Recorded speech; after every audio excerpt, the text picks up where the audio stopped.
Buenas casi tardes ya a todos y bienvenidos a este nuevo webinar de Observatorio de Recursos Humanos en el que vamos a hablar pues, de algo que debería haber arraigado ya hace tiempo en nuestra vida, no solo en nuestras organizaciones, en nuestra vida personal, y es todo lo que tiene que ver con la salud financiera.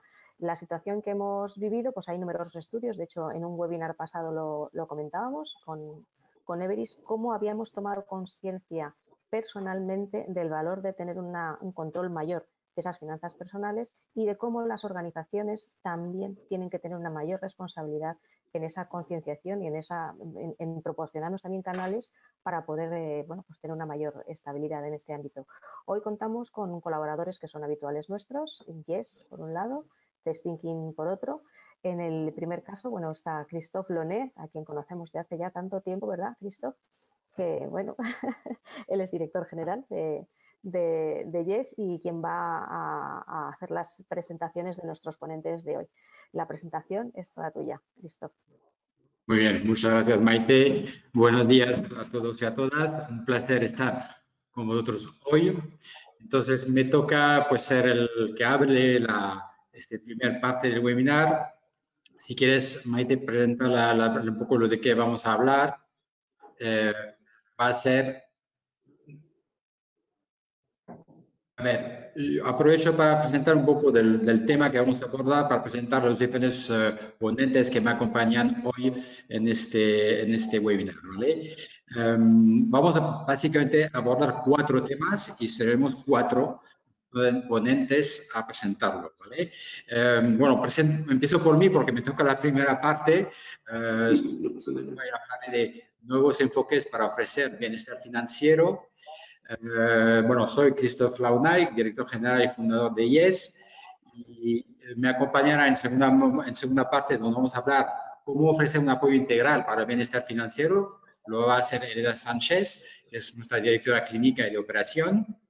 Luego seguiremos sobre realmente yo diría la parte central de la presentación sobre qué puede hacer la empresa para fomentar el bienestar financiero de sus empleados. Eso estará a cargo de Pilar Cepero.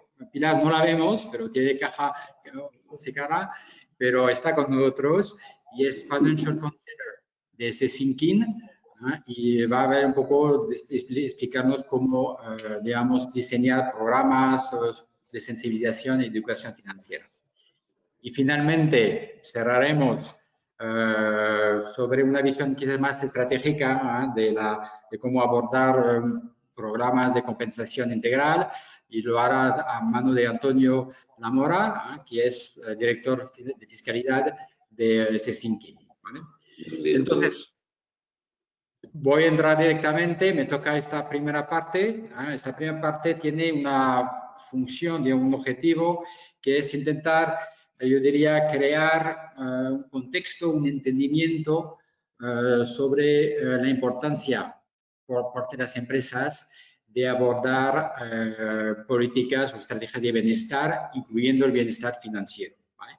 A ver, no sé si voy a predicar en una audiencia que está muy familiarizado con el tema del bienestar financiero, pero yo puedo decir que desde ORH, con sus premios Empresas Saludables, ha hecho mucho esfuerzo, yo diría, en los últimos 2 años, Maite, para difundir un poco buenas prácticas o iniciativas dentro del campo del bienestar financiero.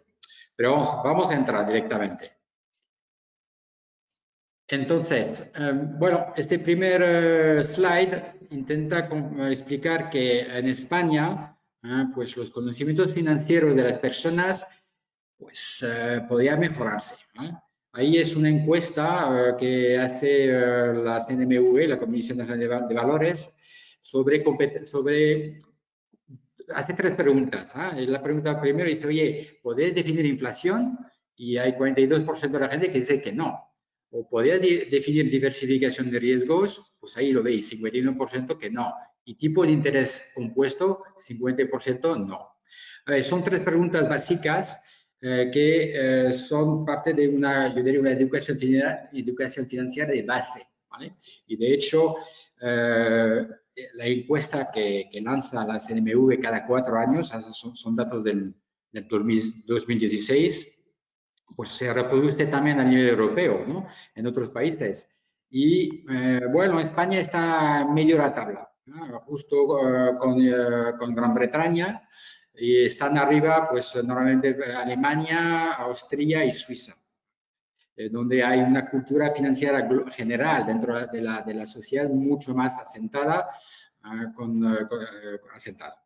Entonces, lo que quiero concluir es que hay encuestas como esta, hay casos, hemos oído mucho testimonios que apuntan que, digamos, falta una cultura financiera dentro de la sociedad, ¿vale?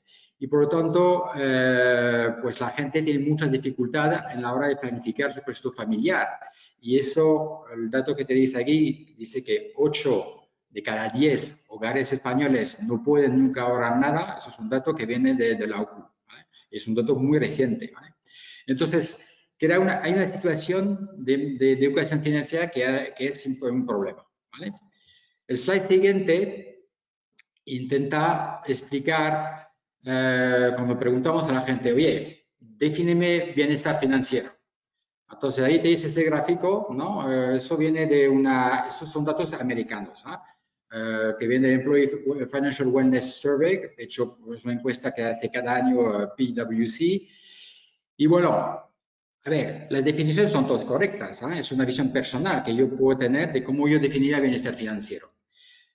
Yo lo que quiero resaltar de este gráfico es que tenemos aproximadamente un 68% de la gente que define bienestar financiero en una visión, yo diría, pues muy sensata, de buen juicio. Oye, para mí es nada más que no sentirme estresado acerca de mis finanzas, claro, no tener deudas, o si tengo deudas, pues puedo controlar. A ver, no hay un error, es tener ahorros de emergencia para gastos inesperados, ¿vale? Son tres cosas muy básicas, y si añadimos hacer frente en el día a día de los gastos mensuales, yo diría que es la aspiración que, pues eso, el 68 más el 12, 80% de la gente tiene, ¿vale? Para gozar de un bienestar financiero, ¿vale? Porque claro, a ver, por supuesto, ¿no? El tener mucha libertad financiera para elegir lo que quiera hacer uno en su vida, o poder jubilarse cuando uno realmente quiera, que sea a los 40, a los 60 o a los 70, ¿no? Pues son quizás aspiraciones muy grandes, ¿no? Y lo que es importante es que la gente, al final, lo que está esperando de su bienestar financiero son cosas muy básicas, yo creo que de buen juicio, ¿eh? Muy sensata, ¿vale? Y claro, lo hemos visto en la anterior crisis, pero la situación de post-COVID va a empeorar la situación financiera de las familias. A ver, yo no tengo una bola de cristal, me es difícil como todos saber lo que va a pasar en los próximos meses, pero podemos pensar que, eso lo hemos oído ya, ¿eh? Falta de ahorro de emergencia para hacer frente a una pérdida inesperada de ingresos, eso lo hemos visto en estos 2-3 meses de confinamiento. Va a haber una disminución de los ingresos porque ya va a haber congelación salariales, etcétera. Va a haber un aumento de las cargas familiares porque pues un miembro de una unidad familiar puede perder su trabajo, o porque eventualmente la gente joven que ya todavía salen tarde del núcleo familiar, pues van a retrasarlo, y por supuesto dentro de esto hay un marco de inseguridad laboral, por lo cual está claro que el entorno que está ahora mismo está preocupando mucho a la gente, mucho. ¿Vale? Entonces, lo que vemos en el slide siguiente es que si les preguntamos, a ver si pasamos al slide siguiente, Maite. Si les preguntamos, oye, ¿qué realmente os preocupa, ¿no? dentro de la gestión financiera? Y te responden, pues no tener suficientes ahorros de emergencia por gastos inesperados. Eso sí que crea una situación de mucha estrés. Y ahora voy a hablar sobre el concepto de estrés financiero. ¿Vale? Si analizamos esto por generaciones, bueno, pues sí, los baby boomers, que son los que tendrían ahora mismo más de 55, 60 años, menos, ¿no? Pero también tenemos un 44% que les sigue preocupando muchísimo. La generación X, que estaría entre los 30 y 45, 50, bueno, ya 55%, y los millennials 62%. Entonces, muy claramente, a ver, es cierto que bueno, la gente más joven, ahora mismo lo hemos oído, tiene, digamos, sueldos más bajos, tiene trabajos menos asentados, pero realmente la preocupación común que tenemos entre muchas familias es esta, no tener suficientes ahorros de emergencia, ¿no? Entonces, esto me hace pensar que esto, o nos hace pensar a todos, que esto realmente, esta preocupación tiene un impacto a nivel laboral. No es solamente una preocupación que uno lo tiene en su vida personal y no lo trae a la vida profesional. Y es lo que aquí apuntamos. De hecho, los empleados dicen que es una fuente de distracción en el trabajo no saber bien gestionar o tener esta preocupación financiera. Por lo tanto, si fuente de distracción, es una fuente de baja productividad. Si pasamos al slide siguiente, ahí vamos a intentar explicar por qué realmente es muy problemático nuestra relación con nuestra gestión del dinero. Ahí tenéis un gráfico que intenta, digamos, relacionar pues la gestión del dinero con estrés, con conductas en el trabajo o nivel de salud. ¿Vale? Y partiendo de que si nosotros, cada uno no tiene una buena gestión de su dinero, eso le va a provocar claramente estrés, ansiedad, irritabilidad, problemas de sueño, problemas de relaciones a nivel familiar y eventualmente puede ir a una depresión, ¿no? Que eso automáticamente, y lo sabemos, que el estrés implicará o impactará nuestras conductas en el trabajo, ¿no? Si podemos ver este famoso presentismo, es decir, estoy aquí, pero realmente estoy pensando en otras cosas, algo que me preocupa. Absentismo, eventualmente, falta de motivación, conductas adictivas y que al mismo tiempo impactará sobre mi nivel de salud. Que el nivel de salud, si se degrada, también tiene una correlación y nuestra gestión del dinero ya no es sana. Y claro, uno de los mensajes clave que os quiero lanzar ahora es que si la relación del dinero, la gestión del dinero es algo personal que cada uno tiene, pues es importante intentar ayudar a las personas a tener una relación, un aprendizaje, a manejar bien su dinero, porque va a tener un efecto sobre su nivel de estrés y al final la empresa podrá ganar algo. ¿Vale? Es decir, es uno de los mensajes clave que quiero lanzar ahora mismo. Si seguimos y analizamos, pues justamente le preguntamos a la gente, oye, empleados que dicen que la gestión de sus finanzas impacta, ¿en qué te impacta? Pues ahí lo tenéis, te dicen, me impacta o en mi salud, o me impacta en mis relaciones personales, o también me impacta en mi desempeño en el trabajo. Vemos con el gráfico de abajo, otra vez, la prueba, que es la relación con el dinero, es un tema muy importante también a nivel personal, pero que impacta a la baja que puede impactar o generar baja productividad del trabajador. ¿Vale?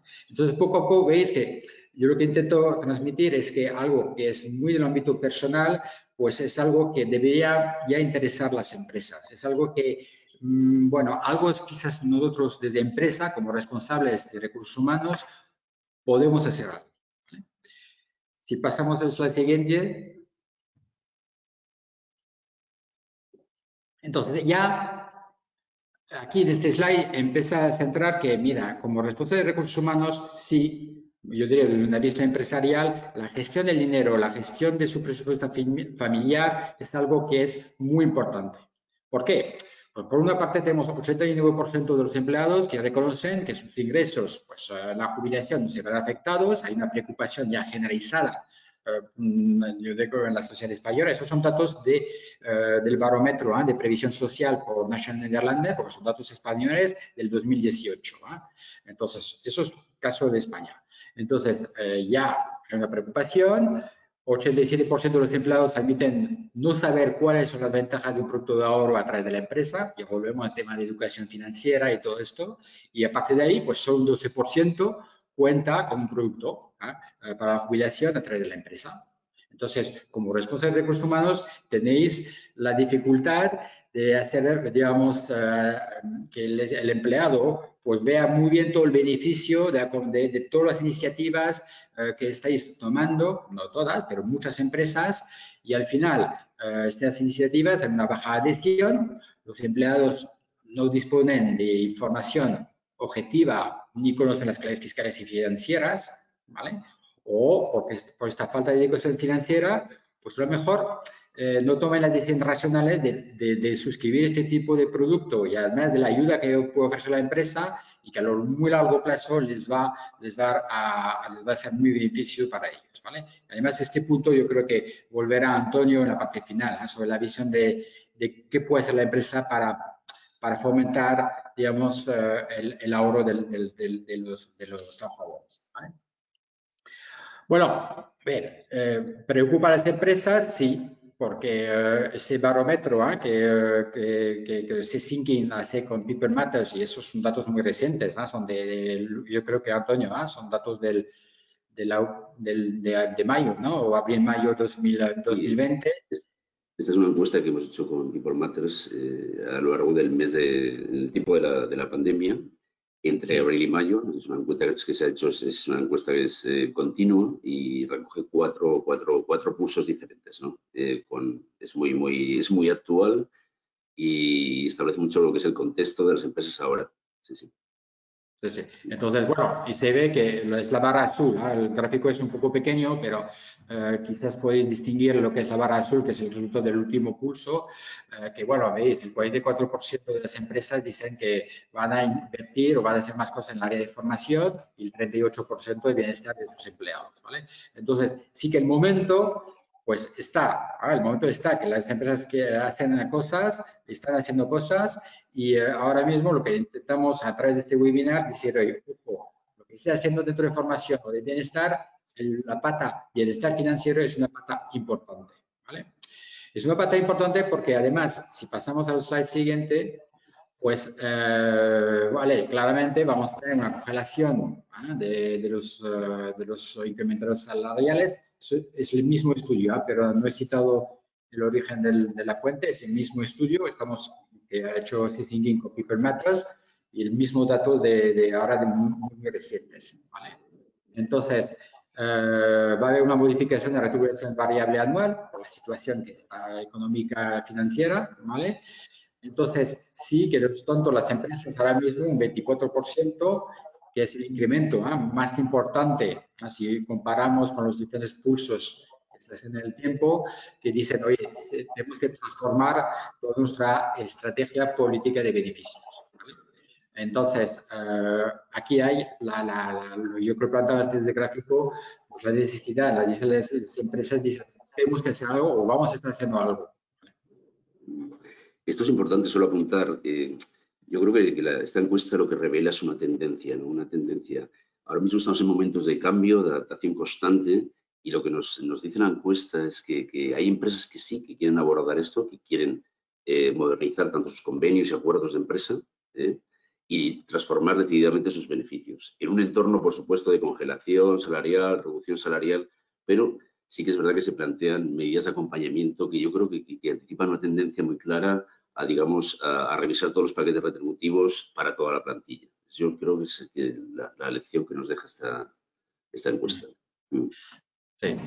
Bueno, cierro mi parte aquí y voy a pasar la palabra a doña Elena Sánchez, que es directora de clínica, y ahí creo que nos va a intrigar mucho sobre justamente qué puede aportar la psicología a la salud financiera de una persona. Elena.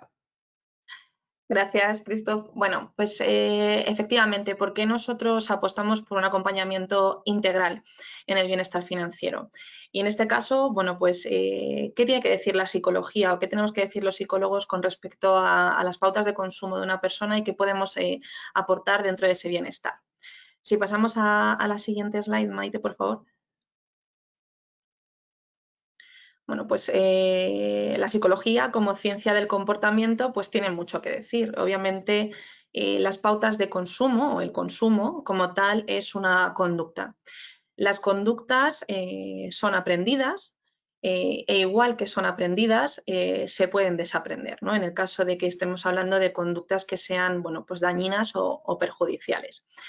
En el caso de una conducta que se repite, que se mantiene en el tiempo y se repite varias veces, pues se convierte en un hábito, ¿no? Y esos hábitos pues pueden ser perjudiciales para nosotros. Las conductas de consumo, por supuesto, están inmersas en lo que nosotros llamamos patrones de comportamiento. No hay conductas aisladas, no hay conductas que se puedan trabajar de manera independiente, sino que se trabajan dentro de un patrón de comportamiento. Y ese patrón de comportamiento pues tiene que ver con estímulos externos, tiene que ver con pensamientos, tiene que ver con una serie de elementos que están juntos, que están unidos y que nosotros tenemos que trabajar con ellos. Por eso, cuando nos encontramos ante personas pues que tienen una dificultad con respecto a su gestión financiera, a cómo gestionan el dinero, a cómo consumen, lo que tenemos que hacer es una evaluación individual, ¿no? Tenemos que ver y trabajar con esa persona y hacerle entender bien qué patrones de comportamiento está teniendo con respecto al consumo, ¿no? Sobre todo cuando vemos que hay patrones que no responden, digamos, a una toma de decisiones racional. Nosotros obviamente nos alejamos de lo que es la teoría económica, ¿no? En la que una persona pues decide consumir con respecto a una evaluación racional que hace con respecto a lo que gasta y a los beneficios. Obviamente de eso nos tenemos que alejar, ¿no? Pues porque nadie hace un consumo racional 100%. Siempre hay elementos que están detrás, que pueden ser más o menos conscientes, pero que tenemos que determinar y que tenemos que estudiar. Sobre todo si hay una cadena de conducta, ¿no? Pues tenemos que ver qué eslabones tenemos que trabajar. Sobre todo cuando este patrón de comportamiento con respecto al consumo está impactando negativamente en la persona, ¿no? Pues porque hay que analizar muchísimas variables. Ya os digo, ya no solamente con ese análisis más racional de consumo versus gasto versus ganancia, sino ver qué elementos hay detrás de ese patrón de comportamiento para poder trabajar individualmente con esa persona. Y dentro de ese patrón de comportamiento, que yo os decía, bueno, pues que hay muchísimos elementos que tienen que ver, hay uno que está en el centro, que es la emoción. Si pasamos, Maite, por favor, a la siguiente slide. Bueno, ¿cómo influye la emoción en nuestro patrón de comportamiento con respecto al consumo? Y esto es algo que conocen muy bien las teorías del marketing y las teorías de publicidad, ¿no? ¿Qué es lo que ocurre? Pues impacta de dos maneras. La primera, que es que depende de cómo nos sintamos, valoramos los productos de manera más positiva o más negativa. Es decir, porque hay determinados anuncios que pretenden que nos veamos inmersos en una emoción, pues como puede ser la calma, o puede ser la felicidad, o incluso pues con determinados elementos que nos pueden impulsar a tener un determinado estado anímico. ¿Por qué? Pues porque cómo nos sintamos va a depender en cómo consumamos y en cómo evaluemos una determinada decisión, ¿no? Igualmente que si nos vemos en un momento determinado pues más exaltados, podemos vernos abocados a un consumo más impulsivo, pues también podemos utilizar el consumo como un regulador emocional, ¿no? ¿Qué quiere decir esto? Quiere decir que si yo en un momento determinado pues me encuentro mal, me encuentro triste, me encuentro estresado o tengo un estado anímico, pues que me genera malestar, puedo utilizar las compras y el consumo para regularme emocionalmente, ¿no? Pues lo que podemos hacer es, oye, pues si estoy muy estresado, me voy de compras, me vado y así me siento mejor. Bueno, pues eso evidentemente puede funcionar una vez, pero no es un patrón que podamos mantener en el tiempo, ¿no? Porque al final va a ser perjudicial. Entonces, si detectamos y podemos ver qué emoción hay detrás del consumo, o podemos al menos evaluar y conocernos bien y saber qué emociones me llevan a mí a consumir de manera más compulsiva o de manera más irracional, bueno, pues podremos trabajar sobre la emoción facilitando a las personas herramientas alternativas, ¿no? No hay que regularse emocionalmente mediante el consumo, sino que, bueno, pues hay otras herramientas a nivel emocional que podemos utilizar para ayudar a la persona a que pueda manejar y gestionar esas emociones, ¿no? Y relacionado con eso, yo os quería nombrar un experimento, un segundito, Maite, en la previa, que voy a nombrar a Walter Mischel, que es un psicólogo que en los años 60 hizo un experimento, se llama el experimento de Marshmallow porque, se trataba simplemente de poner a niños chiquititos, de entre 4 y 5 años, frente a las esponjas de chucherías, ¿no? Estas famosas que son rositas, bueno, pues se ponía a los niños en una sala y la pauta que se les daba es, oye, te voy a dejar frente a este malvavisco, ¿no? Y voy a volver en 15 minutos, pero no te lo comas, ¿vale? Y si cuando yo vuelva no te lo has comido, entonces te daré 2 malvaviscos. ¿Qué es lo que se encontró Walter Mischel? Pues que 2 de cada 3 niños se consumían el malvavisco, lo comían, no eran capaces de aguantar esos 15 minutos, ¿no? Para poder obtener 2. Entonces, muchos niños pues lo olían, lo tocaban, pero al final, tarde o temprano, se lo terminaban comiendo, ¿no? Esto lo que nos dice es que hay una necesidad de gratificación inmediata, ¿no? El ser humano necesita verse gratificado en el momento y obtener ese bienestar que le puede producir el consumo inmediato frente a la ganancia de obtener algo mayor si somos capaces de esperar. ¿Qué es lo que pasaba cuando este experimento se replicaba y con el tiempo? Lo mismo, han hecho muchísimas réplicas en muchísimos países y nos encontrábamos siempre lo mismo, que 2 de cada 3 niños eran incapaces de aguantar, ¿no? esa necesidad de comerse el malvavisco. Cuando hacíamos el seguimiento longitudinal, cuando se hacía el seguimiento longitudinal de este estudio, lo que veían es que aquellos niños, 14, 15 años después, que habían conseguido aguantar esa necesidad de consumir de manera inmediata para conseguir 2 malvaviscos 15 minutos después, eran niños que tenían una mayor autorregulación emocional, que eran niños que tenían mucho más éxitos en los estudios y que por tanto eran un predictor del éxito futuro el saber esperar, ¿no? Y es lo que nos encontramos también en la famosa procrastinación, ¿no? Pues ¿por qué procrastinamos? Porque somos incapaces de manejar el malestar que me provoca ponerme con una tarea ahora y preferimos la gratificación inmediata de, bueno, pues de dedicarme al ocio, de postergar esa tarea más allá, independientemente de las ganancias que yo pueda obtener de manera más a largo plazo. Pues con el consumo pasa lo mismo, ¿no? Hay que enseñar a postergar esa gratificación inmediata en pro de ganar algo más, aunque sea a largo plazo. Entonces, sí que necesitamos autoconocimiento, por lo que os decía, entender bien nuestras pautas de comportamiento, nuestro patrón de comportamiento con respecto a la emoción y también con esa incapacidad, si es que la hay, de postergar la gratificación inmediata, pero también encontrar un equilibrio, obviamente, ¿no? Porque tampoco se trata de dejar de tener gratificaciones presentes, ¿no? Siempre en pro de una ganancia mayor, pero sí que tenemos que encontrar un equilibrio que al menos nos ayude en ese bienestar financiero. Si pasamos a la siguiente, Maite, por favor. ¿De qué manera nosotros podemos aportar también ese bienestar financiero? Bueno, pues en la toma de decisiones, ¿no? Porque está claro que cuando nosotros nos enfrentamos a la necesidad de gestionarnos económicamente, tenemos que tomar decisiones, ¿no? Entonces, en esa toma de decisiones, ¿qué es lo que pasa cuando manejamos a nivel económico, pues nuestros motivos para tomar una decisión?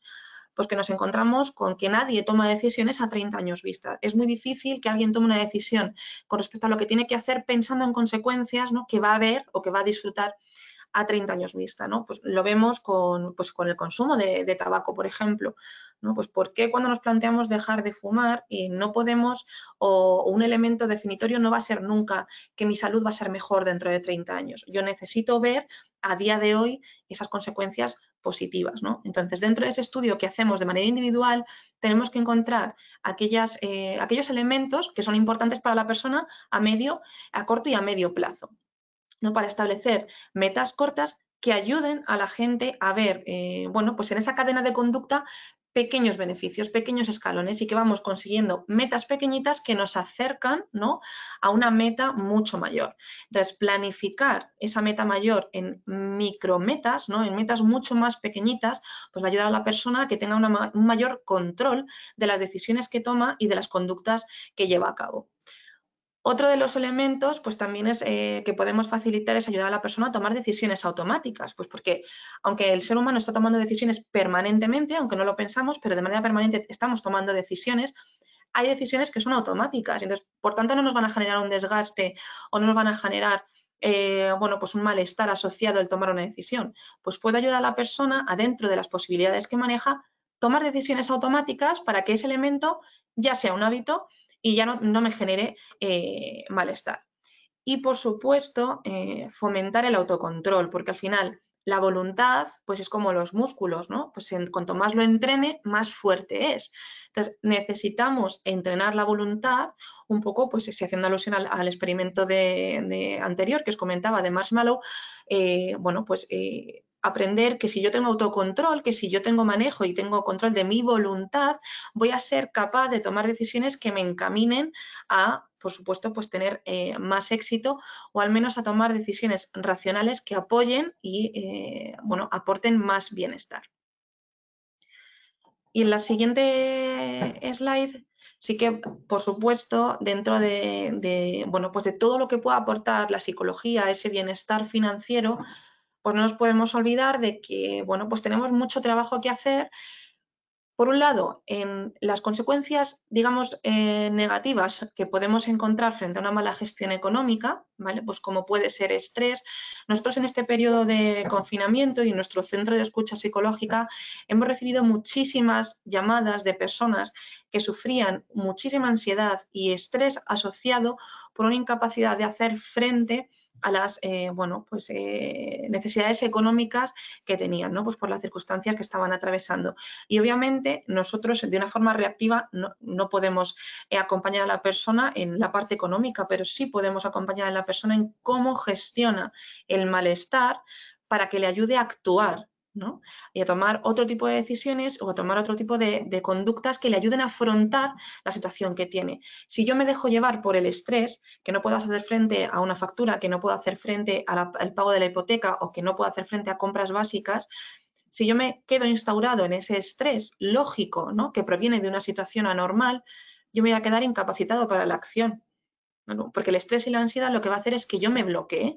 Entonces, no podemos bloquearnos, sino que tenemos que ayudar a la persona a gestionar emocionalmente lo que está sintiendo para ayudarle a enfocarse hacia la acción, ¿no? Y además, porque, bueno, pues no podemos olvidar que evidentemente hay patologías, hay trastornos mentales graves que llevan aparejados un consumo compulsivo, ¿no? Pues como puede ser patologías ligadas al consumo de, bueno, pues adicciones o puede ser patologías unidas a un trastorno de compulsivo, ¿no? De acciones compulsivas, pues como puede ser el consumo, como puede ser, ¿no? Esa falta y ese falta de autocontrol, ¿no? Digamos, en el manejo económico. Entonces, dentro de esta globalidad o de este acompañamiento que os decía, ¿no? Que puede tener un psicólogo dentro del bienestar financiero de una persona, también necesitamos que dentro de esa toma de decisiones, pues la persona tenga información, ¿no? Que es lo que nos falta en esa parte de educación financiera, que sepa tomar decisiones, obviamente no solamente manejando su voluntad, su gratificación inmediata y su emoción, sino que tiene que tener información real para tomar decisiones adecuadas. Y en esa parte es en la que ya doy paso y doy palabra a mi compañera Pilar Cepero para que nos ayude con el bienestar financiero. Bueno, gracias, Elena. Bueno, pues hola a todo el mundo. Lamento que no me podáis ver porque hemos tenido un pequeño problema técnico de última hora, pero bueno, tampoco yo os veo a vosotros. Bueno, el desafío está ahí, ¿no? Y es muy claro, hay que lograr el bienestar financiero. Cris, has puesto muy bien cómo el estrés financiero impacta en la salud, en las relaciones y en el desempeño profesional. Y me quedo además con dos datos alarmantes, y es que 8 de cada 10 familias no ahorran nada y que casi un 90% de los empleados admite que la prestación pública que piensa que recibirán a futuro no va a ser suficiente. Así que hay que dar una solución y nosotros vemos que la solución pasa por promover la cultura financiera y pasa por articular un programa de bienestar financiero desde el seno de las compañías. ¿Y por qué hay que promover la cultura financiera? Maite, por favor, si puedes pasar.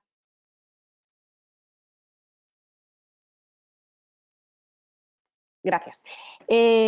Pues hay que promover la cultura financiera porque nos va a permitir, nos va a facilitar tomar decisiones inteligentes hoy en el ámbito de nuestras finanzas para proteger nuestro futuro. Es decir, nos hace pensar hoy pensando en nuestro futuro, que es algo para lo que, como nos ha explicado Elena, fenomenal, no estamos nada preparados. La cultura financiera nos va a permitir transformar la forma que tenemos de entender nuestro dinero, porque nos enseña a valorar el dinero desde otra perspectiva, que es la del largo plazo, en la que generalmente no nos gusta mucho pensar. Y vamos a entender cuál es la importancia de planificar una economía familiar a corto y a largo. Y además, la cultura financiera nos enseña a entender el poder de un euro. Lo veremos luego más adelante en un ejemplo, pero nos enseña que un solo euro ahorrado diariamente a lo largo de unos cuantos años, pues es una pequeña fortuna en el futuro. Y que ahorrar ni es aburrido, ni es frustrante, ni nos priva de los gastos buenos. Pero sí que nos ayuda o nos educa en gastar bien, en saber prescindir de gastos poco saludables y en cambio favorecer o inclinarnos hacia gastos saludables que nos reportan valor. Así que la cultura financiera nos permite interiorizar que esta capacidad de ahorro, de inversión, son la base fundamental de tener unas finanzas saludables.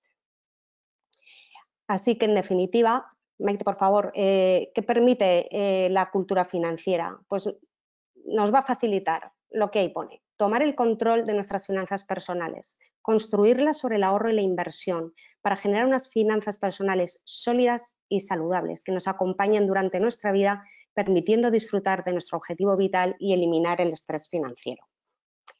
Y la educación financiera es una herramienta necesaria. Maite, por favor, si pasas de slide, gracias. Que nos tiene que acompañar a lo largo de la vida. Y si veis ese gráfico, esa línea azul es cómo sería nuestro patrimonio neto a lo largo de la vida, ¿no? Vemos que en los primeros 25 años pues tenemos unos pequeños ahorros básicos, de 25 a 50 viene la época del endeudamiento, nos compramos una casa, el coche, nos casamos, tenemos niños, nos pagamos un máster para reciclarnos profesionalmente, no sé, 1000 cosas. Y en torno a los 50 años, que es cuando ya tenemos nuestras deudas más o menos amortizadas, es cuando tenemos o empezamos a tener cierta capacidad de ahorro más o menos importante y llegamos a la jubilación. Y me voy a parar aquí un momento porque es que no hay que perder de vista, uno, que cada año vivimos más tiempo. El número de centenarios españoles se ha duplicado en los últimos 10 años y se estima que para el año 2066 habrá más de 220.000 centenarios y que no es improbable que el ser humano pueda superar la barrera de los 120 años a partir del siglo XXI. Así que está claro que cada vez vivimos más y seguimos en esa tendencia. Y el segundo punto que no podemos perder de vista es que las pensiones públicas, y como ya nos ha dicho Chris que el 90% de los encuestados reconocían que no iban a ser suficientes, pues efectivamente hay un estudio de ING en el que dice que la tasa de sustitución es de un 72%. Es decir, que a un salario de 1.000 euros nos corresponde una pensión de aproximadamente 720 euros. Pero un estudio reciente de la Comisión Europea dice que la tasa de sustitución va a ser del 48%. Es decir, que con un salario de 1.000 euros podemos pensar que tendremos una pensión el día de mañana, en el 2060, de 486 euros. ¿Sabemos cuándo nos podemos jubilar y con qué pensión teórica contamos? ¿Tenemos esta información? ¿La hemos preguntado? Porque es importante saberlo y una vez que la sepamos podemos vivir con ello cuando nos vayamos a jubilar.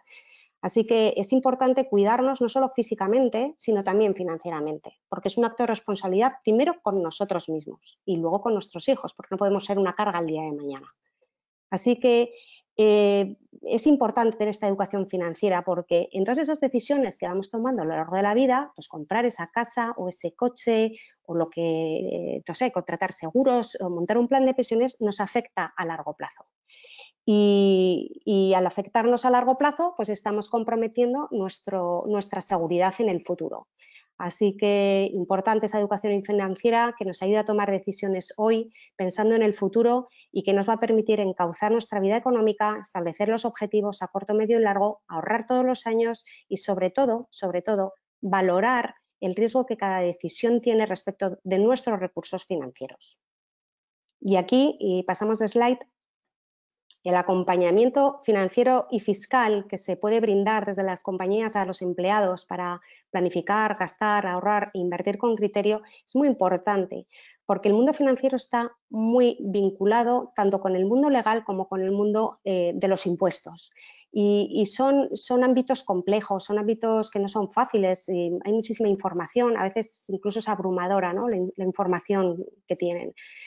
Así que las empresas pueden hacer mucho en este sentido, desarrollando programas de sensibilización y asesoramiento en el ámbito fiscal para que los empleados tomen decisiones racionales y mejoren su entendimiento de su compensación y beneficios, o trasladando claves fiscales, legales y financieras a toda la plantilla, o incluso aportando herramientas digitales que facilitan la gestión del presupuesto y de las finanzas familiares, que últimamente empiezan a aparecer en el mercado este tipo de herramientas. Y si puedes, por favor, Maite, pasar de herramienta. Nosotros vemos, perdón, de slide, gracias. Un programa de sensibilización, nosotros lo vemos materializado en 3 tiempos, o en 3 fases. Uno es diseña tu plan personal. Tienes que saber para qué quieres ahorrar, cuánto quieres ahorrar y para qué y cuándo. Tienes que tener un objetivo. El segundo tiempo es organiza tu plan, planifica tu economía familiar y consigue ahorrar y gastar mejor. Y un tercer tiempo que es diseña una estrategia de inversión. Entonces vamos a ese tiempo 1. ¿Cuánto quiero ahorrar? Maite, porfa. Gracias. ¿Para qué quiero ahorrar? Para lograr una tasa de sustitución y mantener mi estilo de vida, lo suficiente para retirarme antes, dejar a los hijos un patrimonio. A lo mejor tenemos un niño con capacidades, con necesidades especiales, queremos dejarle un patrimonio blindado para que, en fin, esté bien cuidado durante su vida. No sé, aquí no hay reglas, aquí cada familia, cada individuo pues es un universo con sus propias reglas y además cada uno tenemos diferentes capacidades y cualidades para el trabajo y diferentes ambiciones. Hay quien trabaja por vocación y sueña con trabajar mientras viva y hay quien trabaja por obligación para ganarse la vida y desea retirarse lo antes posible. Pero bueno, aquí lo que es importante es establecer ese plan, ¿no? Y lo que tú decidas está bien y hay que darle vida a tus finanzas, pero hay que empezar pronto. Maite, por favor.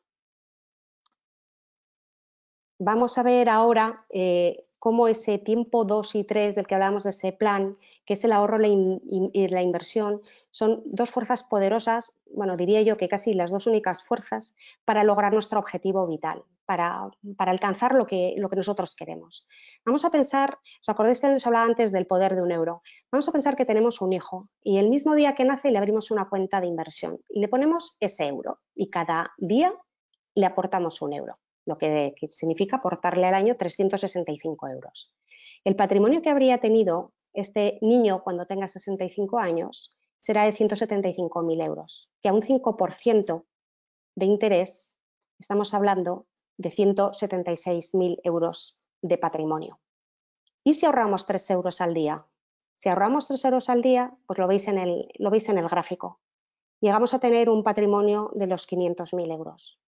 A un interés del 5%. Entonces, como podéis ver, ahorrar pronto, tener un largo plazo de tiempo para ahorrar, aunque sean pequeñas cantidades, nos da una recompensa fabulosa, porque vamos creciendo los ahorros a velocidad crucero, porque sentimos el control de nuestras finanzas, porque tenemos la tranquilidad de tener un colchón suficiente y porque al fin y al cabo lo que hace es quitarnos el estrés financiero.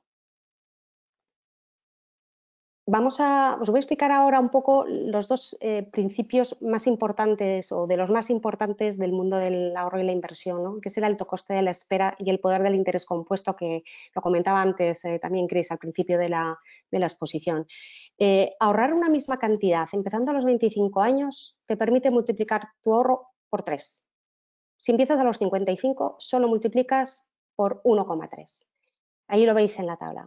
Si nosotros ahorramos 240.000 euros y lo ahorramos teniendo 40 años de aportaciones por delante, a 6.000 euros por año, tendremos un patrimonio de 725.000 euros.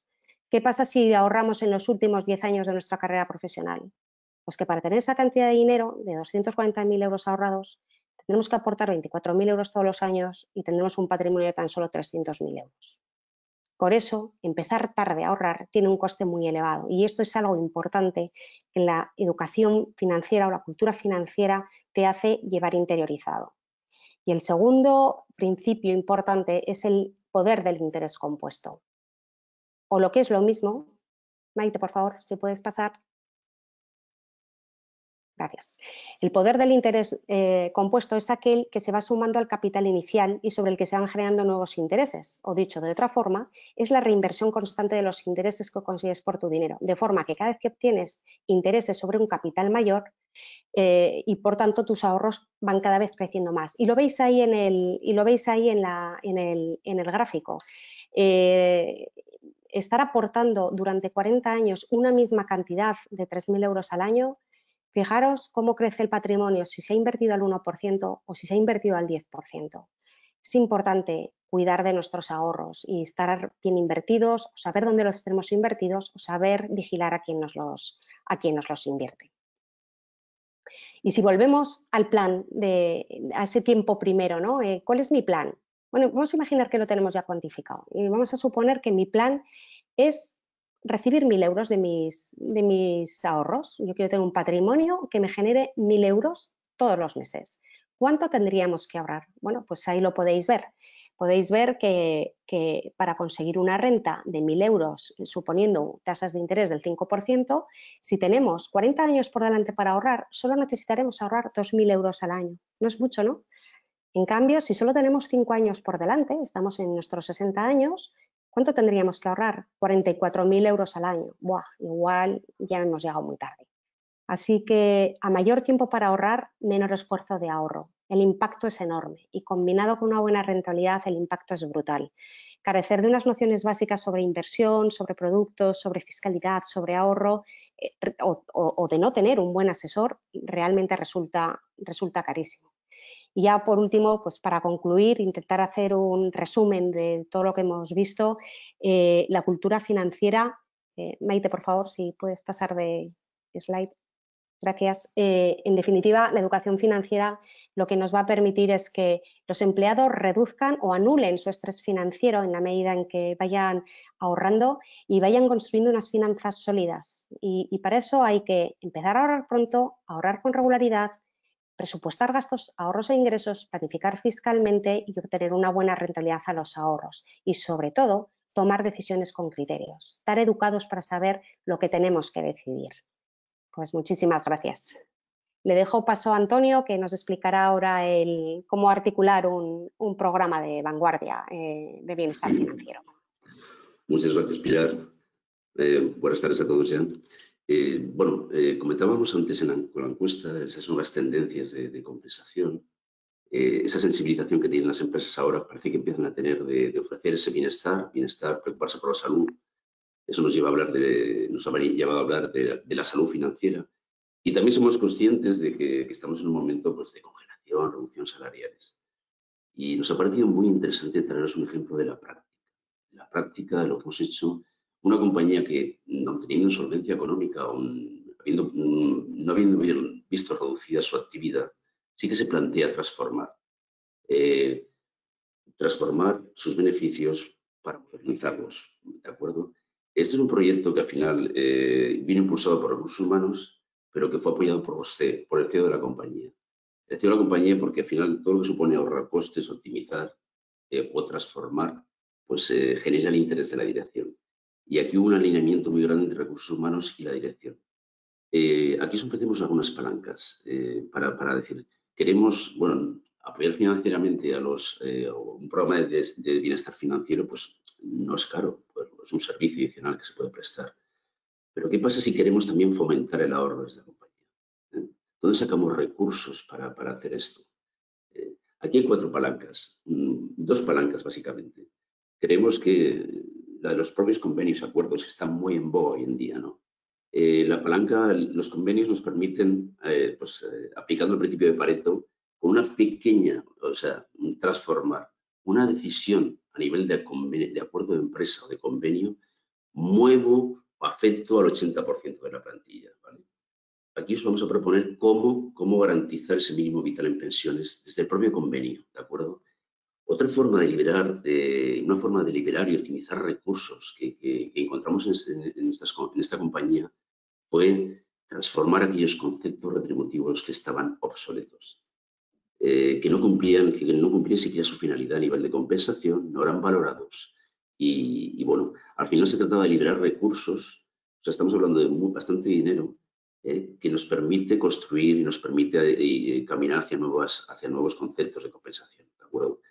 Todo esto con el objetivo de fomentar el ahorro, pero no de una forma, vamos a ver, vuelvo al poder del euro, ¿no? Con cantidades pequeñas. Vamos a cubrir esos mínimos con cantidades pequeñas. Aquí podemos hablar que la práctica de mercado de todas las empresas que han decidido cubrir ese mínimo o garantizar ese mínimo vital en pensiones, que está tan en boga hoy en día, pues, se mueven en entornos de 0,25 o hasta un 1%, quizá los planes más generosos sobre la retribución fija, ¿vale?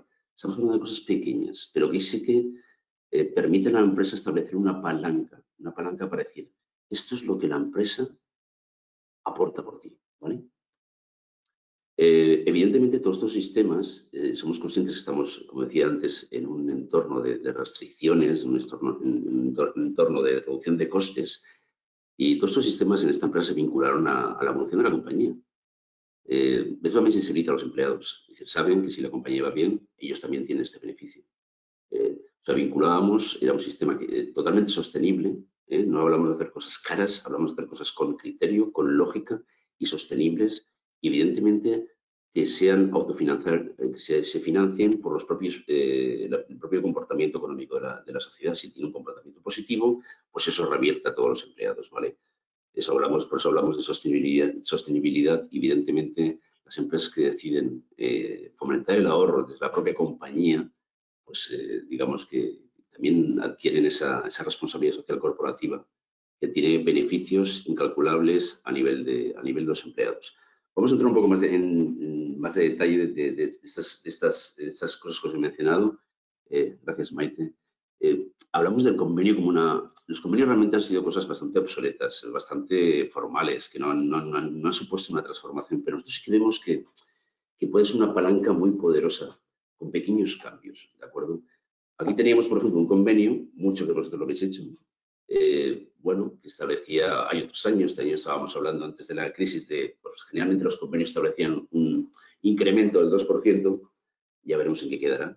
Y ese incremento del 2%, bueno, muchas veces ni aparecía vinculado a la propia evolución de la compañía, ¿de acuerdo? Era un fijo o muchas veces vinculado a IPC, o era al final acuerdos con los representantes de los trabajadores que se llegaba pues a incrementar ese 2%, bueno, que a nivel monetario pues puede tener poco impacto a los empleados, ¿no? Esto generalmente es consolidable. ¿Qué hicimos en este caso? En este caso, la primera alternativa, bueno, lo que hicimos es evolucionar, cambiar.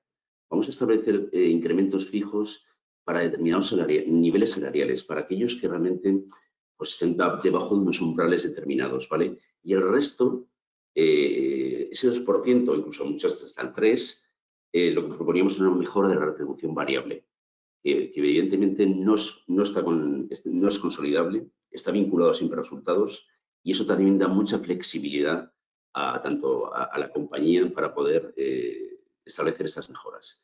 Pero aquí lo auténticamente creemos transformador para nosotros fue que esta compañía, en lugar de ese 2%, establecerlo en monetario, lo hizo a través de un plan de ahorro. Un plan de ahorro con aportaciones, ya os digo, ligadas pues a un 0,25, aportación muy modesta o hasta el 1%, para todos los empleados. Esas aportaciones ligadas a resultados. Y esto lo que hace es, evidentemente, pone las bases para garantizar un mínimo vital, ¿no? Para fomentar ese ahorro por parte de la compañía. Estamos en España, en un país que las pensiones no son obligatorias. Antes han hecho referencia al entorno europeo. No pasa como en el Reino Unido, como en Alemania, Suiza, Austria, donde al final hay planes de pensiones obligatorias. En este caso no. Nuestro sistema no es así, pero sí que es verdad que de las empresas hay mucho camino por andar, y con estas pequeñas aportaciones sentamos las bases para empezar a ahorrar, ¿de acuerdo? Y luego también facilitar la jubilación. Pensemos que es algo que se indica así en el convenio. En España la jubilación no es obligatoria. Entonces podemos encontrarnos gente que al final, por ese gap que hay entre la pensión pública y el salario en activo, pues bueno, demora su jubilación. Esto es una pequeña aportación que luego le daremos un paso más en el siguiente slide. Vamos al siguiente y os cuento, digamos, cómo se financió aquí un plan más ambicioso. Nos encontrábamos en esta compañía con elementos retributivos que son muy habituales. Los acuerdos, los convenios están plagados de estos pluses de antigüedad, premios de vinculación, permanencia, fondos sociales, que realmente, pues bueno, no son apreciados por los empleados. Pensemos que, partiendo un poco de la teoría conductual que comentábamos antes, o la psicológica, ¿no? De que ¿a quién le motiva tener un premio de vinculación de 20 a los 20 o 30 años? Pues realmente son premios que son costosísimos y que realmente tienen poco impacto a nivel de motivación para el empleado. Y son carísimos, exigen pues tener servicios actuariales, dotarlos. En este caso, para que os hagáis una idea, liberamos más de entre 10 y 15 millones de euros transformando estos planes, estos premios de jubilación y fondos sociales. ¿Qué hicimos en la transformación? Pues bueno, siguiendo la filosofía anterior, hicimos las aportaciones mínimas, porque una cosa estaba clara, no queríamos aumentar el coste de la compañía, queríamos transformar, y todo lo que se transforma se tiene que compensar. ¿Cómo se compensó? Aportaciones mínimas a planes de pensiones. A planes de pensiones o planes de ahorro, no entran en el vehículo que se utilizó. Evidentemente, vinculadas a resultados, pero no solo se quedó ahí. O sea, si realmente la compañía lo que hace es decir, esto se basa en las teorías conductuales, como para obligar a ahorrar, establezco que habrá un mínimo para todos, ¿vale? Un mínimo para todos, un mínimo muy modesto. Pero al final, sí, lo mejor de este plan es que también habría la posibilidad de que ese mínimo se incrementara a medida que el empleado también decide aportar. Aportar que también es fiscalmente eficiente para el empleado. Aquí hay distintos sistemas. La empresa pone ese mínimo vital y a partir de ahí, si tú pones 1, yo pongo otro 1%, ¿vale? Hay sistemas más generosos, 1,2, 1,3, que se ven en el mercado, pero quizás más habitual es esa aportación mínima, de tal forma que cubrimos un mínimo vital para todos y damos la opción también para optimizar fiscalmente a aquellos empleados que también sean partícipes, sean protagonistas de su ahorro y aporten de su patrimonio o de su salario, evidentemente. Y eso lo que hace es que también la empresa aportaba más, con lo que al final fomentamos esa cultura del ahorro y fomentamos el poder invertir y facilitar también una jubilación a una edad determinada, ¿de acuerdo? Otra parte que transformamos aquí, porque había fondos sociales que eran casi cajón desastre, que ni siquiera eran conocidos por los empleados, hicimos un programa de educación financiera. Un programa de educación financiera que evidentemente enfocado a fomentar, a mejorar el asentismo y la productividad y que permitía ofrecer servicios sin efecto fiscal para los empleados. Y esto cubre desde la atención psicológica, el apoyo emocional, el bienestar laboral, la conciliación y, ¿por qué no?, incluso asesoramiento legal, fiscal. Aquí antes comentaba Pilar que estos planes al final tratamos de popularizar, de escalar a todo el mundo ese acceso a la información que hoy en día está tan transparente, el acceso a unos minutos con un profesional determinado que pues le permite darle una luz, acompañarle en lo que son, digamos, los aspectos fiscales, la planificación financiera. Pues este programa, que al final no tiene imputación fiscal para los empleados, sí tiene un componente emocional muy fuerte y de apoyo de la empresa. De tal forma que al final creo que en este caso lo cubríamos todo. Aportaciones mínimas sin coste, lo abríamos a aportaciones voluntarias por parte de los empleados que eran premiadas por la empresa a su vez. Si tú aportas, yo aporto. Y luego acabábamos transformando esos fondos sociales en programas de educación financiera que al final tenían un impacto pues, muy relevante a nivel de compensación total y salario emocional. ¿De acuerdo? Luego, Maite, por favor, pasamos al siguiente.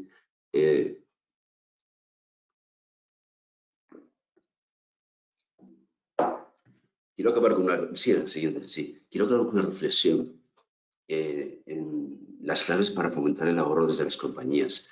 Hoy en día el mercado ofrece productos muy estándar que no están adaptados a las necesidades de las empresas ni de los empleados, donde al final con bajas rentabilidades con bajas, la rentabilidad muchas veces es la fiscal, y nuestro sistema está montado en el entorno internacional, a nivel internacional los planes de pensiones realmente tributan cuando se aportan, cuando estoy en activo, y cuando me jubilo ya no tengo que pagar impuestos, lo que recibo es neto de impuestos. Nuestro sistema es diferente, nuestro sistema es un sistema básicamente que difiere impuestos. Lo que hace es, en general, todos los sistemas decir, ahora no pagas impuestos mientras aportas y los pagas cuando tú jubiles. ¿Qué pasa con esto? Que si realmente yo empiezo muy tarde a ahorrar, ese diferimiento no tiene efectos, no tiene un efecto beneficioso. No, realmente es un sistema muy perverso porque requiere empezar cuanto antes. De hecho, os lo ponemos aquí, es recomendable iniciar las aportaciones siempre antes de los 45 años. A partir de los 45 años no alcanzo ese equilibrio financiero fiscal. ¿Qué llamamos equilibrio financiero fiscal? Pues simplemente, imaginaos que yo aporto, tengo un tipo marginal del 20%, mi IRPF, y aporto, bueno, de cada 100 euros que aporte, me ahorro 20 euros. Ahora, cuando lo cobre, que tiene que ser siempre en forma de renta, porque ya el capital está poco incentivado, no estaré en activo, entonces mi tipo marginal bajará.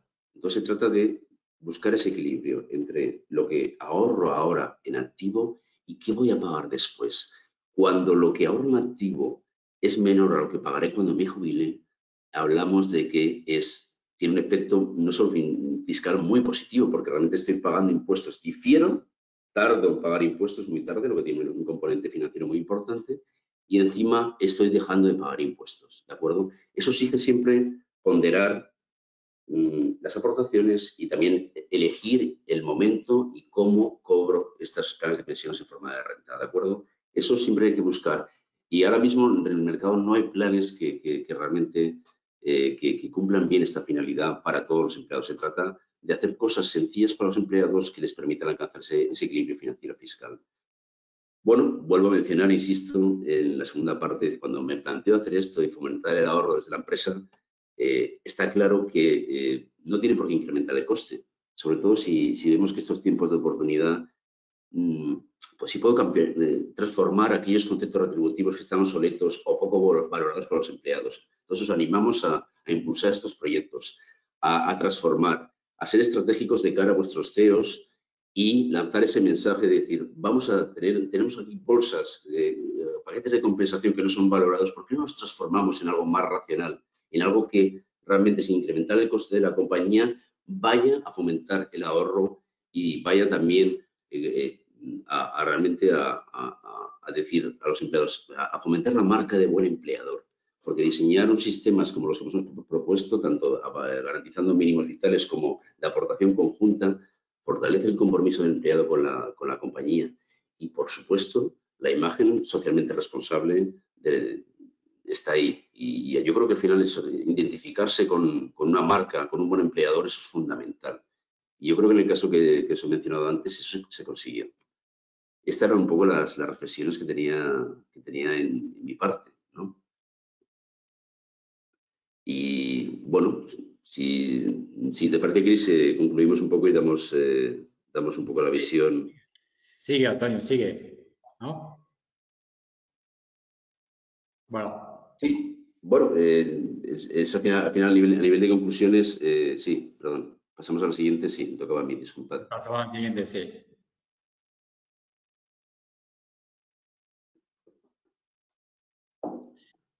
A ver, bueno, vamos a ser muy rápido para cerrar. Son las 13:33. Creo que es importante dejar un tiempo a las preguntas. Hemos estado en plazo. Sí. Y, a ver, ahí resumiendo los puntos importantes que creo que hemos intentado abordar en este webinar, ¿vale? Es decir, ahí está resumido por qué es importante que las empresas realmente emprenden una política, una estrategia de bienestar financiero, ¿vale? Es decir, tema del estrés, lo hemos incidido muchísimo, que hay una relación entre estrés y relación del dinero, que al final realmente este estrés va a impactar sobre la productividad del trabajador, que una educación financiera contribuye a esta mejor acogida y entendimiento de los programas de retribución flexible, que al final es dar valor al salario emocional de por qué estoy trabajando aquí, ¿vale? Y por tanto, a la competencia total de la persona. Lo ha mencionado Antonio sobre la atracción del talento con planes total de compensación, la riqueza del talento, la mejor empatía por parte de los empleados en momentos de reestructuración empresarial barra de dificultad.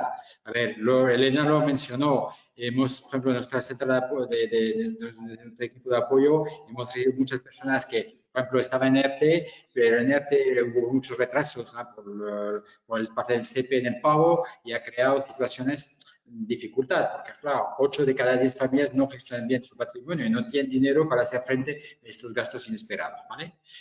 Finalmente, mayor concienciación de los empleados ante el gasto de la empresa, ¿no? Porque también es sensibilizar el esfuerzo que puede hacer la empresa por su parte, ¿no? Lo que está aportando. Y finalmente, yo diría, lo que hemos intentado concluir entre todos, pues sentar las bases de unas relaciones laborales más dinámicas, ¿no? Y modernas dentro de la empresa. Y último slide, que quizás si os quedáis con estos 4 mensajes. El programa de bienestar financiero, si lo pasamos, Maite. Pues al final es como resumen, ¿no? El programa de bienestar financiero, pues para nosotros son 4 pilares. Primero es la educación financiera, la medida de sensibilización, información, que creo que Pilar ha explicado muy bien. Luego hay que haber un apoyo financiero, ¿no? Hay que hacer un poco una atención un poco más personal, evidentemente a las personas, porque esta educación no es suficiente. Y este apoyo personal financiero puede ir un apoyo emocional, por la gestión del dinero. Creo que Elena ha sido muy clara sobre esto. Y finalmente, pues sí, podemos derivar hasta un coaching financiero, que sería el fase quizás última y deseada para que, si puede ser, muchos empleados puedan beneficiarse, ¿no? Que es un asesoramiento ya realmente con objetivos de inversión, de ahorros digamos, a más largo plazo, ¿vale? Pero quedaros que un programa de bienestar financiero debe ir entre estos 4 ejes. Podemos evidentemente empezar por medidas de sensibilización e información, ir más hacia el apoyo un poco personal, un apoyo emocional o no, y eventualmente terminar con un coaching financiero. Que cada empresa, yo diría, busque su momento en el cual, y sus recursos, por donde puede empezar. Bueno, por mi parte simplemente deciros que creemos que, bueno, hemos visto que no estamos preparados para pensar en el largo plazo. Nos pasa un poco como en otros países en vías de desarrollo. Nosotros también nos pasa, no pensamos en largo plazo, nos falta cultura financiera. Hay países que han tomado esa iniciativa como Finlandia para hacer cultura financiera. Vemos también que las empresas tienen una mayor sensibilización, quizá derivada del impacto de la crisis del COVID. Y sí, y os animamos a articular, a ser transformadores, a proponer bueno, estrategias a vuestros CEOs que pasen por transformar un poco, utilizar los convenios como palanca transformadora, cubrir ese mínimo vital, que reviséis vuestros planes de beneficios, vuestros programas de beneficios, que los modernicéis, que los actualicéis, que realmente que os exijáis la empresa para ir a evolucionar y cubrir estas necesidades vitales de los empleados que van, y eso al final será más rentabilidad para la empresa.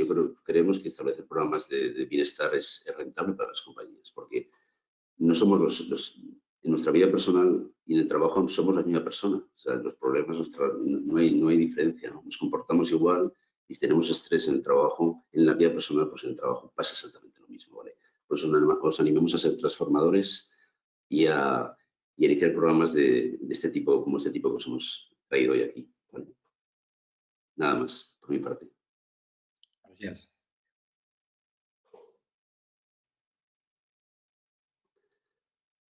No sé, Maite, si hay preguntas que nos quiera hacer la audiencia. Estaba hablando yo sola pensando que tenía el micrófono abierto. Necesito vacaciones, está claro. Bueno, no, os decía que muchísimas gracias por las presentaciones. Yo creo que ha sido un abordaje muy completo de la necesidad que tenemos de establecer este tipo de programas en las organizaciones y vamos con las preguntas porque tenemos ya muy poquito tiempo, que habéis sido tan exhaustivos que nos hemos ido. A ver, la primera, ¿cómo acabar con esa idea de que tenemos o que tiene mucha gente sobre que la aportación que hacemos en la seguridad social todos los meses es nuestra hucha particular? ¿Por qué vamos a tener que invertir o, perdón, dicho, seguir ahorrando para un futuro que en teoría nos lo cubre la jubilación? Si me permitís, yo a nivel internacional he trabajado mucho en planes de pensiones internacionales. Nuestro sistema es generoso, pero no sostenible.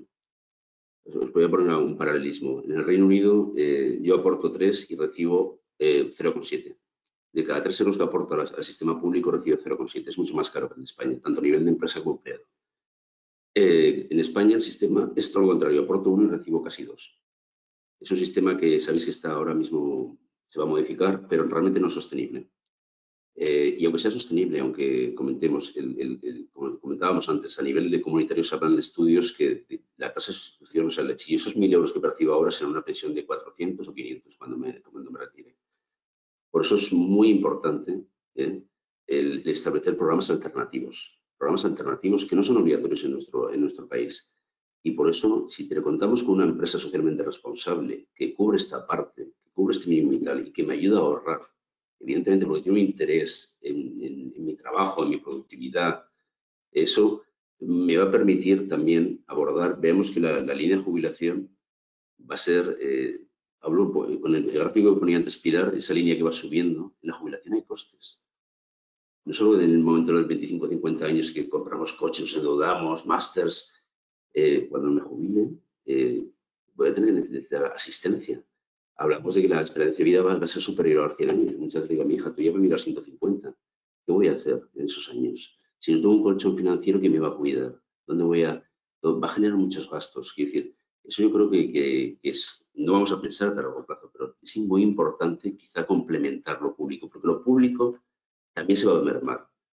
Y ya acabó. Se va a mermar porque realmente las bases de cotización pues están también en un índice de sostenibilidad y al final las pensiones va a llevar a que el sistema que tenemos actualmente, que es en términos relativos generoso, va a cambiar. Noticia de esta mañana. Las pensiones deberían bajar un 2,5% en 2021. Eso solo el inicio. Sí, porque se está trasladando todo al sistema privado. Hablabas también de cómo este tipo de programas refuerzan la responsabilidad social o yo diría la reputación corporativa de las marcas. A ver, exactamente, porque tenemos una pregunta de Nuria que dice, ¿ayudaría a mejorar la imagen de empresa socialmente responsable el hecho de poner en marcha programas internos de bienestar financiero? ¿Sabéis si hay estudios, por ejemplo, que demuestren esa correlación? Vamos a ver, tenemos muchos estudios a nivel comparado, si Chris quiere contestar esa pregunta, pero en el caso que os hemos traído de la realidad, evidentemente es una empresa que está midiendo continuamente el nivel de adhesión de los empleados. El nivel de adhesión de los empleados, para que os hagáis una idea, los programas de retribución flexible tienen una adhesión muy baja, sobre todo si no van acompañados de productos incentivados fiscalmente y esto se ha mermado en los últimos años. En este caso, el programa financiero de la compañía, lleva 6 meses funcionando, pues tenía un nivel de adhesión que superaba el 50%. Eso es impensable para otros tipos de programas. A nivel de, o sea, esa es la experiencia que tenemos. Y no sé si tú, a nivel comparado, en Estados Unidos, evidentemente, o Reino Unido, que nos llevan a la delantera, tienes experiencias que quieras compartir. Pero en este caso, que es un caso real, es una empresa cotizada, ha sido, espectacular. Pregunta de Celia, dice, ¿hay manera de autogestionar esta formación financiera o conocimiento financiero cuando nuestra empresa no tiene este tipo de proyectos? Bueno, si os parece contesto, bueno, pues a ver, Internet hay inmensidad de información, ¿no? Y cursos gratuitos y webinars y lo que pasa que es lo que yo decía, un poco es una locura, o sea, la información es casi abrumadora y al final, bueno, lo mejor yo creo es si la empresa no pone los recursos necesarios para poder dar esta formación de una forma equilibrada y de una forma arreglada y de una forma coherente, es buscar un buen curso impartido por una entidad que esté homologada para ello. Y sobre todo tener un poco claro que al final hay que ahorrar y hay que ahorrar en base a tu plan. Es que ni hace falta ahorrar todo, ni ser los más ricos del cementerio, o sea que tienes que tener tu objetivo y también te digo, que además ahora últimamente están apareciendo muchas opciones de inversión apoyadas en herramientas tecnológicas. Entonces, bueno, te diría casi que la ruta sería hacer una buena investigación en Internet, hacer búsquedas, habla con algún conocido que pueda ser experto en estos temas, habla con tu banco a ver si te puede orientar, que no lo creo, pero inténtalo, y busca un curso realmente, si la compañía no lo pone. Pero realmente no es difícil montar un curso que sea sencillo, que sea breve y que vaya a lo concreto, a las cosas que realmente nos preocupan. No se trata de ser traders, no se trata de estar en operaciones intradía, ni muchísimo menos. Se trata de ahorrar y ahorrar con sentido y moderando los riesgos y diversificando. Y invertir así y ahorrar así no es difícil. Gracias. De hecho, esta misma persona pregunta si conocéis alguna escuela o formación concreta. Si os parece, le contestamos por privado. ¿De acuerdo? Vale, perfecto. Vale. Dos últimas preguntas y así ya dejamos que la gente se vaya a comer.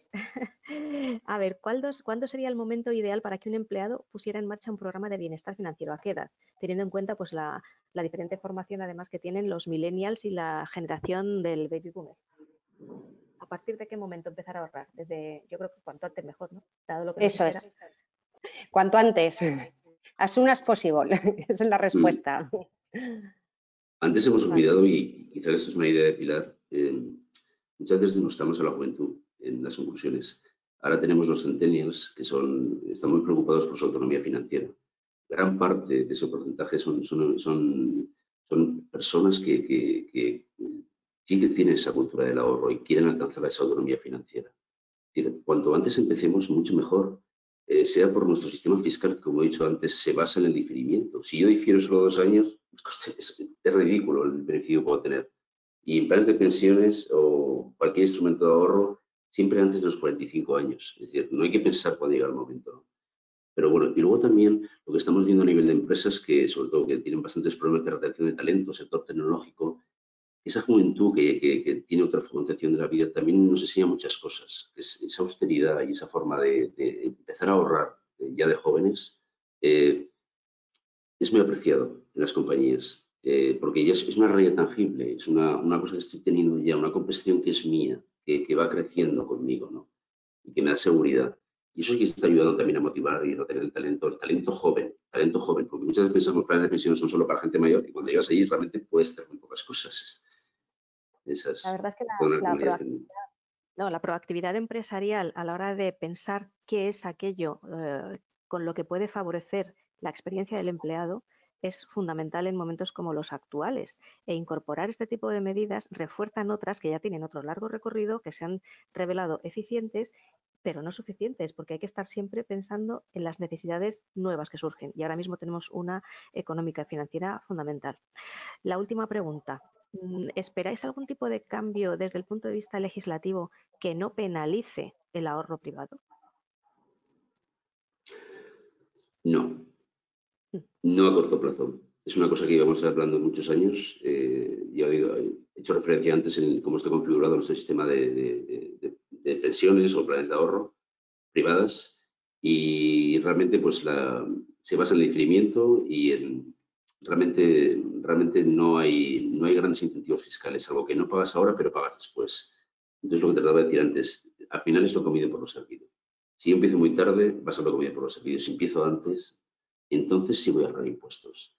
Aquí lo que llama la atención es al final de muchos productos. Oye, además el mercado está lleno de productos, no quiero denostar a nadie, pero se basan solo en esa rentabilidad fiscal. Entonces, lo que lanzaba antes Pilar, las claves, hay que conocer las claves. ¿Qué tiene que tener un producto financiero para que sea atractivo? Y ahí nos perdemos. ¿Qué tiene que tener un plan de pensiones? Pues un plan de pensiones solo tiene que tener la rentabilidad fiscal, tiene que tener una rentabilidad financiera. Eso es clarísimo. Y no tenemos a nivel legal, digamos, instrumentos que incentiven el ahorro, salvo ese diferimiento que comentaba yo antes y alguna cosa más, evidentemente. Pero no tenemos grandes estímulos, como por ejemplo en el Reino Unido. En el Reino Unido, para que os hagáis una idea, yo puedo aportar que tengo una reducción importantísima y si no supero 1 millón de libras, es que no voy a tributar cuando me jubile. O sea, eso es un colchón bastante bueno. No tenemos ese tipo hoy por hoy, pero bueno, todo está evolucionando, todo está cambiando y bueno, yo creo que los agentes sí, todos andarán. Todo se andará porque la necesidad va a imponer las prioridades como lo estamos viendo ahora. Sí, Pues, así es. Pues muchísimas gracias. La verdad es que ha sido súper interesante. Aquí estoy recibiendo comentarios a través del chat interno y bueno, pues excelentes ponentes, es uno de ellos. Excelentes participantes. Eso sois vosotros. Nos están pidiendo mucho que os enviemos a todos la presentación que han utilizado estos ponentes. Por supuesto que lo haremos, no hay inconveniente, ¿verdad?, por vuestra parte. Os enviaremos también el vídeo de esta sesión y cualquier otro tipo de información que consideremos también que os puede interesar, incluidas las preguntas estas que decíamos que os contestaríamos por privado, ¿de acuerdo? Sí. Pues lo Sí, yo animo a las compañías a que visiten, o los que nos están escuchando ahora, que cualquier pregunta que lo hagan. Muchas veces, si tenemos pues, una serie de preguntas, hacemos un extracto de las preguntas más interesantes y que las compartimos en la presentación. Os animo a que reflexionéis tanto a nivel de temas de políticas de compañía como a nivel personal, para que las compartáis con nosotros y nosotros, por supuesto, compartiremos la presentación para que la... Bueno, y nosotros desde RH, como bien decía Christoph al principio, desde nuestros premios y como hormiguitas, pues iremos insistiendo en estas cosas que, bueno, que se ven de lejos, que son de futuro, pero que, bueno, pues a veces cuesta un poco que se vean desde un punto de vista más compartido, ¿no? Gracias a todos los asistentes, a vosotros como ponentes y cuidaros mucho, que no es cuestión de bajar la guardia. Un abrazo. Muy bien. Chao. Cuidado. Gracias. Hasta luego. Gracias a vosotros. Chao.